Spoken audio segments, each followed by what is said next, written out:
नमस्कार। आज हम पढ़ेंगे कक्षा 7 का विज्ञान का पहला अध्याय पादपों में पोषण। हम पिछली कक्षा में ही पढ़ चुके हैं कि सभी जीव जंतुओं को जीवित रहने के लिए भोजन आवश्यक होता है। हम पिछली कक्षा में भोजन के विभिन्न स्रोतों के बारे में पढ़ चुके हैं और हमने भोजन के घटकों के बारे में भी पढ़ा है। भोजन के 5 घटक होते हैं: कार्बोहाइड्रेट, प्रोटीन, वसा, विटामिन तथा खनिज। ये जो भोजन के जो घटक हैं ये हमारे शरीर के लिए आवश्यक होते हैं, इन्हें पोषक कहते हैं। सभी जीवों को भोजन की आवश्यकता होती है, लेकिन केवल पादप पौधे ही स्वयं के लिए भोजन बना सकते हैं। मानव तथा अन्य जीव जंतु अपना भोजन स्वयं नहीं बना सकते। हमें या अन्य जीव जंतुओं को पौधों को ग्रहण करने वाले अन्य जंतुओं से अपना भोजन प्राप्त करना पड़ता है। मानव तथा अन्य प्राणी प्रत्यक्ष या परोक्ष रूप में पादपों तथा पौधों पर ही भोजन के लिए निर्भर होते हैं। आज हम पढ़ेंगे पादपों में पोषण विधि। पादपों में पोषण विधि। तो पौधे ही ऐसे जीव हैं जो जल, कार्बन डाइऑक्साइड तथा खनिज की सहायता से भोजन बना सकते हैं। ये तीनों तत्व जल, कार्बन डाइऑक्साइड तथा खनिज उन्हें अपने चारों तरफ के परिवेश से मिल जाता है। ये जो पोषक पदार्थ होते हैं ये किसी भी जीव जंतु या पौधों की शारीरिक संरचना, वृद्धि तथा क्षतिग्रस्त भागों के रखरखाव के लिए आवश्यक होते हैं। ये हमें विभिन्न कार्यों को करने के लिए ऊर्जा प्रदान करते हैं। सजीवों द्वारा भोजन ग्रहण करने की विधि को पोषण कहा जाता है। पोषण की वह विधि जिसमें जीव अपना भोजन स्वयं संश्लेषित करते हैं स्वपोषण कहलाती है। ऐसे पादपों को स्वपोषी जीव कहते हैं। जीव अपने भोजन स्वयं बनाते हैं, उन्हें हम स्वपोषी कहते हैं। पेड़ पौधे ही अपना भोजन स्वयं बना पाते हैं, इसलिए पेड़ पौधे स्वपोषी होते हैं। लेकिन अन्य जीव जंतु जो होते हैं वो अपने भोजन के लिए पौधों को ग्रहण करने वाले अन्य जीवों पर निर्भर करते हैं। तो इस प्रकार के जीवों को विषमपोषी कहते हैं। तो पढ़ते हैं प्रकाश संश्लेषण, पादपों में खाद्य संश्लेषण का प्रक्रम। पत्तियां पादप की खाद्य फैक्ट्रियां हैं। जिस तरह हम विभिन्न प्रकार के सामानों को बनाने के लिए फैक्ट्रियों का प्रयोग करते हैं, उसी तरह जो भोजन बनता है पौधों में उसकी जो फैक्ट्रियां होती हैं वो उनके पत्तियां होती हैं। जितने भी कच्चे पदार्थ भोजन बनाने के लिए जरूरी होते हैं वो पत्तियों तक पहुंचने चाहिए, तभी भोजन बन सकता है। तो मृदा में उपस्थित जल तथा जो खनिज हैं वो जड़ द्वारा अवशोषित किए जाते हैं और तने के माध्यम से पत्तियों तक पहुंचाए जाते हैं। वायु में उपस्थित कार्बन डाइऑक्साइड पत्तियों की सतह पर उपस्थित छोटे छोटे छिद्रों, जिन्हें हम रंध्र कहते हैं, उनके द्वारा पत्तियों में पहुंचती है। पत्तियों में स्थित यह रंध्र द्वार कोशिकाओं द्वारा घिरे होते हैं। ऐसे छिद्रों को रंध्र कहते हैं। जो जड़ें होती हैं वो मिट्टी से खनिज तथा जल लेकर वाहिकाओं द्वारा तने से होकर पत्तियों तक पहुंचाती हैं। ये वाहिकाएं नली के समान होती हैं जो जड़, तना, शाखाओं तथा पत्तियों तक फैली होती हैं। पत्तियों का जो हरा रंग होता है वो क्लोरोफिल के कारण होता है। क्लोरोफिल सूर्य के प्रकाश की ऊर्जा को संग्रहण करने में पत्ती की सहायता करता है। इस ऊर्जा का उपयोग जल तथा कार्बन डाइऑक्साइड से खाद्य संश्लेषण में होता है। क्योंकि खाद्य संश्लेषण सूर्य के प्रकाश की उपस्थिति में होता है, इसलिए इसे प्रकाश संश्लेषण कहते हैं।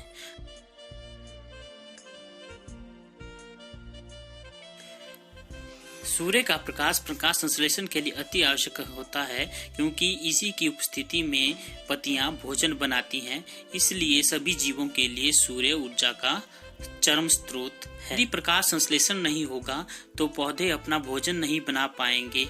अगर पौधे भोजन नहीं बना पाएंगे तो अन्य जीव जंतु जो कि भोजन के लिए पौधों पर निर्भर होते हैं उनका जीवन भी असंभव है। इसलिए प्रकाश संश्लेषण के बिना पृथ्वी पर जीवन की कल्पना करना भी असंभव है। प्रकाश संश्लेषण के प्रक्रम को हम इस समीकरण द्वारा दर्शा सकते हैं। कार्बन डाइऑक्साइड जमा जल सूर्य के प्रकाश और क्लोरोफिल की उपस्थिति में कार्बोहाइड्रेट तथा ऑक्सीजन को बनाते हैं। इस प्रक्रम में ऑक्सीजन निर्मुक्त होती है, मतलब ऑक्सीजन निकलती है। पौधे जो होते हैं अपना भोजन बनाने के लिए वायुमंडल से कार्बन डाइऑक्साइड लेते हैं और बाद में ऑक्सीजन छोड़ते हैं, और कार्बोहाइड्रेट पत्तियों में स्टार्च के रूप में इकट्ठा हो जाती है।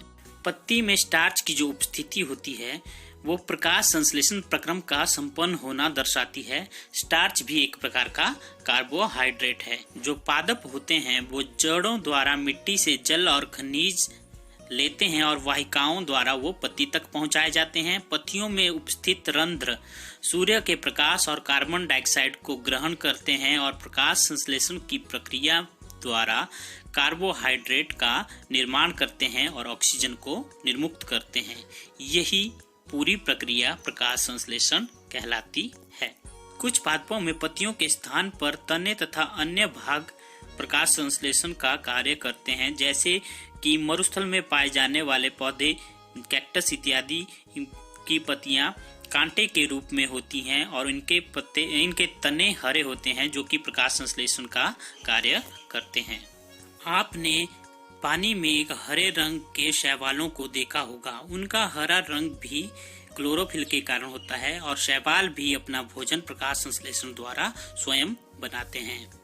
हमने पढ़ा कि पादपों में कार्बोहाइड्रेट प्रकाश संश्लेषण द्वारा संश्लेषित होती है, लेकिन पादपों में कार्बोहाइड्रेट के अलावा वसा तथा प्रोटीन भी संश्लेषित होती है। तो प्रोटीन के संश्लेषण में नाइट्रोजन की आवश्यकता होती है। हमें पता है कि वायुमंडल में सबसे अधिक मात्रा में पाई जाने वाली गैस नाइट्रोजन है, लेकिन पौधे इसका अवशोषण नहीं कर सकते। पौधों को प्रोटीन का संश्लेषण करने के लिए नाइट्रोजन की आवश्यकता होती है, लेकिन पौधे वायुमंडल से सीधे नाइट्रोजन अवशोषित नहीं कर सकते। इसलिए मिट्टी में कुछ जीव होते हैं जो नाइट्रोजन को वायु से लेकर मिट्टी में निर्मुक्त कर देते हैं और पौधे जल के द्वारा इस नाइट्रोजन को अवशोषित कर लेते हैं। पौधों को प्रोटीन के निर्माण के लिए नाइट्रोजन की आवश्यकता होती है।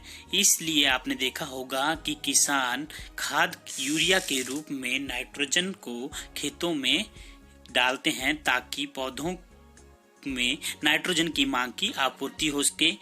इसके बाद पौधे प्रोटीन तथा वसा जैसे अन्य पदार्थों का भी संश्लेषण करते हैं। कुछ पौधे ऐसे होते हैं जिनमें क्लोरोफिल नहीं होता, जिसके कारण वो अपना भोजन स्वयं नहीं बना पाते। आपने अपने गांव में देखा होगा कि कई वृक्षों पर पीले रंग की रस्सी नुमा बेलें लिपटी होती हैं।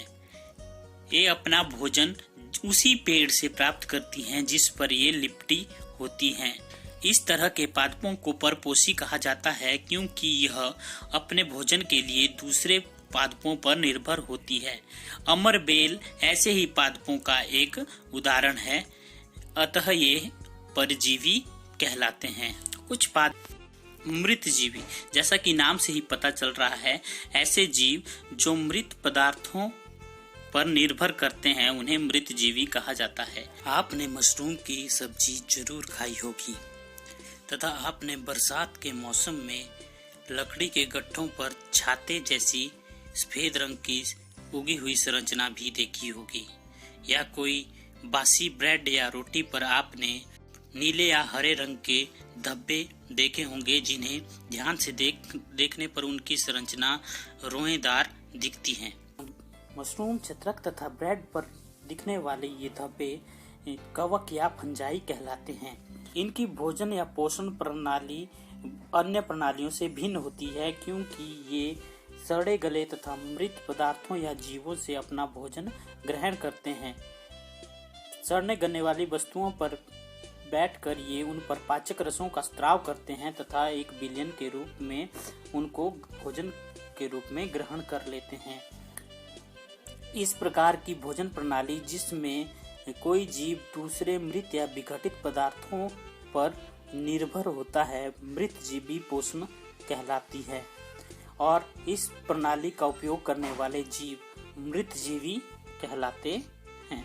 क्या आप जानते हैं कि ये कवक तथा छत्रक या जो फंजाई होती है ये अचानक ही वस्तुओं पर उपस्थित कैसे हो जाती है? जो इनके बीजाणु होते हैं वायु में उपस्थित रहते हैं। जब इनको अपने अनुकूल उष्ण तथा नम वातावरण मिलता है तो ये अंकुरित होकर कवक के रूप में जन्म ले लेते हैं। कुछ जीव एक दूसरे के साथ रहते हैं तथा अपना आवास एवं पोषक तत्व एक दूसरे को बांटते हैं। इस तरह के संबंध को सहजीवी संबंध कहते हैं। लाइकेन में भी दो भागीदार होते हैं जिसमें एक शैवाल होता है और दूसरा कवक होता है। शैवाल में क्लोरोफिल अवस्थित होता है जबकि कवक में क्लोरोफिल नहीं होता। कवक शैवाल को रहने का स्थान, जल तथा पोषक तत्व उपलब्ध कराता है तथा बदले में शैवाल प्रकाश संश्लेषण द्वारा संश्लेषित खाद्य कवक को देता है। हम जानते हैं कि पेड़ पौधे तथा फसलें होती हैं वो मृदा से पोषक तत्वों को लेती हैं। अगर ये इसी तरह पोषक तत्व लेते रहते हैं तो मृदा में पोषक तत्व खत्म क्यों नहीं होते, या जो पोषक तत्व होते हैं वो मृदा में दोबारा किस प्रकार आते हैं। तो पोषक तत्वों को दोबारा मृदा में लाने के लिए जो किसान है वो मृदा में खाद तथा उर्वरक डालते हैं जिससे कि मृदा में फिर से पोषक तत्व आ जाते हैं। उर्वरक एवं खाद में नाइट्रोजन, पोटेशियम तथा फास्फोरस जैसे पोषक तत्व होते हैं जो पादपों द्वारा खत्म किए हुए पोषक तत्वों की कमी को दोबारा पूरा कर लेते हैं। हमने पढ़ा कि पादपों को प्रोटीन को संश्लेषित करने के लिए नाइट्रोजन की आवश्यकता होती है और पौधे वायुमंडल से सीधे नाइट्रोजन नहीं ले सकते। तो कुछ जीवाणु जो राइजोबियम कहलाते हैं वो वायुमंडलीय नाइट्रोजन को विलय पदार्थों में परिवर्तित कर लेते हैं, परंतु राइजोबियम अपना भोजन स्वयं नहीं बनाते। ये चना, मटर, मूंग, सेम तथा अन्य फलीदार पादपों की जड़ों में रहते हैं तथा उन्हें नाइट्रोजन की आपूर्ति करते रहते हैं। अधिकतर दालें फलीदार पादपों से प्राप्त होती है। इसके बदले पादप राइजोबियम जीवाणु को आवास तथा खाद्य प्रदान करते हैं। यह भी एक सहजीवी संबंध है। इस अध्याय में हमने पादपों के बारे में पढ़ा। हमने पढ़ा कि पादप स्वपोषी होते हैं और प्रकाश संश्लेषण द्वारा अपना भोजन स्वयं बनाते हैं, लेकिन कुछ पादप स्वपोषी नहीं होते, वो परजीवी या मृतजीवी होते हैं और भोजन बनाने के लिए अन्य पादपों तथा प्राणियों पर निर्भर करते हैं। अब प्रथम अध्याय के प्रश्न उत्तर। पहला प्रश्न है, जीवों को खाद्य की आवश्यकता क्यों होती है?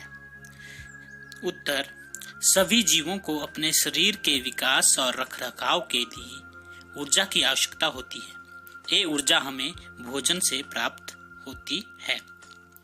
प्रश्न 2 है, परजीवी एवं मृतजीवी में अंतर स्पष्ट कीजिए। इसके लिए हम 2 कॉलम बना देंगे। पहले कॉलम में लिखेंगे परजीवी और दूसरे कॉलम में लिखेंगे मृतजीवी। तो पहला पॉइंट लिखेंगे, जो जीव अपना पोषण परपोषी पदार्थ पादप से प्राप्त करते हैं परजीवी कहलाते हैं।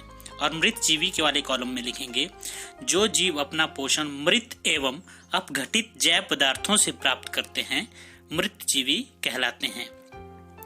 दूसरे पॉइंट में हम इसका उदाहरण देंगे, जैसे अमरबेल या पिचर प्लांट, और मृतजीवी में उदाहरण देंगे कवक या फंजाई।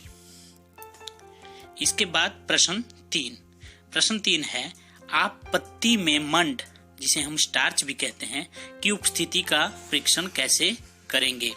उत्तर, विभेदित पत्तियों के साथ एक पौधा लें, उदाहरण के लिए मनी प्लांट या क्रोटन। पौधे को 3 दिनों के लिए एक अंधेरे कमरे में रखें ताकि सभी स्टार्च का उपयोग हो जाए। अब एक पत्ती के कुछ भाग को काली पट्टी पेपर से ढक दें और पौधे को लगभग 6 घंटे तक धूप में रखें। पौधे से पत्ती को अलग करें, इसमें खुले क्षेत्र को चिन्हित करें और उन्हें कागज की एक शीट पर इसका आकार बना लें। कुछ मिनट के लिए पत्ती को उबलते पानी में पत्ती डुबोएं। इसके बाद इसे अल्कोहल के बिक्कर में डुबो दें। उपरोक्त बिक्कर को ध्यान से पानी के बर्तन में डालकर तब तक गर्म करें जब तक अल्कोहल उबलने न लगे। अब पत्ती को आयोडीन के घोल में कुछ मिनट के लिए डुबोएं। पत्ती को बाहर निकालें और आयोडीन के घोल को धोएं। आप देखते हैं कि पत्ती के विभिन्न क्षेत्रों में स्टार्च की उपस्थिति दिखाई देने लगती है। प्रश्न 4, हरे पादपों में खाद्य संश्लेषण प्रक्रम का संक्षिप्त विवरण दीजिए। पौधों में भोजन का संश्लेषण पत्तियों में होता है, इसलिए पत्तियां पौधों की खाद्य फैक्ट्रियां हैं। सभी कच्चे माल, जल, कार्बन डाइऑक्साइड और सूर्य के प्रकाश को पत्तियों तक पहुंचना चाहिए। पानी और खनिजों को जड़ों द्वारा पत्तियों में ले जाया जाता है। पत्तियों में एक हरा वर्णक होता है जिसे क्लोरोफिल कहा जाता है, जो पत्तियों को सूर्य के प्रकाश की ऊर्जा को अवशोषित करने में मदद करता है। इस ऊर्जा का उपयोग कार्बन डाइऑक्साइड और पानी की उपस्थिति में भोजन तैयार करने के लिए किया जाता है। प्रश्न 5 है, किसी प्रवाह चित्र की सहायता से दर्शाइए कि पादप भोजन के मूलभूत स्रोत हैं। सभी जीव सीधे या परोक्ष रूप में पौधों पर निर्भर करते हैं। उदाहरण के लिए पौधे खाने वाले जानवर सीधे पौधे पर निर्भर करते हैं और मांसाहारी इन पौधे खाने वाले जानवरों पर निर्भर करते हैं। इस प्रकार ये जीव अप्रत्यक्ष रूप से पौधों पर ही निर्भर करते हैं। निम्नलिखित प्रवाह चित्र पौधों की निर्भरता के कुछ उदाहरण दिखाते हैं। पौधे को चित्र में सबसे नीचे पौधे हैं। पौधे को टिड्डा खाता है और टिड्डे को मेंढक खाता है। मेंढक को सांप खाते हैं और सांप को बाज खा जाता है। इस तरह ये सारे किस पर निर्भर हैं? पौधे पर निर्भर हैं। दूसरी तरफ पौधे को हिरण खाते हैं और हिरण को बाघ खाते हैं। इस तरह हिरण और बाघ भी पौधों पर निर्भर करते हैं। तीसरी साइड दिया हुआ है कि पौधे को बिच्छू ने खाया, बिच्छू को मछली ने खाया और मछली को बगुले ने खाया। इस तरह बिच्छू, मछली और बगुला भी पौधों पर निर्भर हैं। रिक्त स्थानों की पूर्ति कीजिए। क, क्योंकि हरे पादप अपना भोजन स्वयं बनाते हैं, इसलिए उन्हें डैश कहते हैं। जो अपना भोजन स्वयं बनाते हैं उन्हें स्वपोषी कहते हैं। ख, पादपों द्वारा संश्लेषित खाद्य का भंडारण डैश के रूप में किया जाता है। तो जो पादप होते हैं वो खाद्य का भंडारण पत्तियों में मंड या स्टार्च के रूप में करते हैं, तो इसका यहाँ पर मंड या स्टार्च भरा जाएगा। ग, प्रकाश संश्लेषण के प्रक्रम में जिस वर्णक द्वारा सौर ऊर्जा संग्रहित की जाती है उसे डैश कहते हैं, उसे क्लोरोफिल कहते हैं। प्रकाश संश्लेषण में पादप वायुमंडल से डैश लेते हैं और डैश का उत्पादन करते हैं। तो प्रकाश संश्लेषण में जो पौधे हैं वो कार्बन डाइऑक्साइड लेते हैं तथा ऑक्सीजन का उत्पादन करते हैं। प्रश्न 7, निम्न कथनों से संबंध पारिभाषिक शब्द बताइए। क, पीत मतलब पीला, दुर्बल तने वाला परजीवी पादप। तो बेल जैसा पीले रंग का जो पादप जो दूसरे पौधों पर निर्भर करता है, तो इसका आंसर होगा अमर बेल। एक पादप जिसमें स्वपोषण एवं विषम पोषण दोनों ही प्रणाली पाई जाती है, तो ये है घटपर्णी।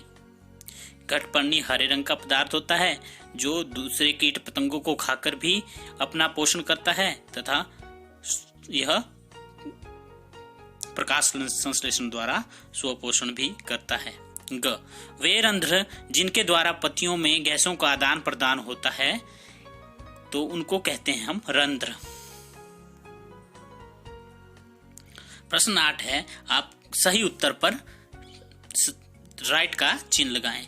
अमर बेल उदाहरण है स्वपोषिका, परजीविका, मृतजीविका या परपोषिका।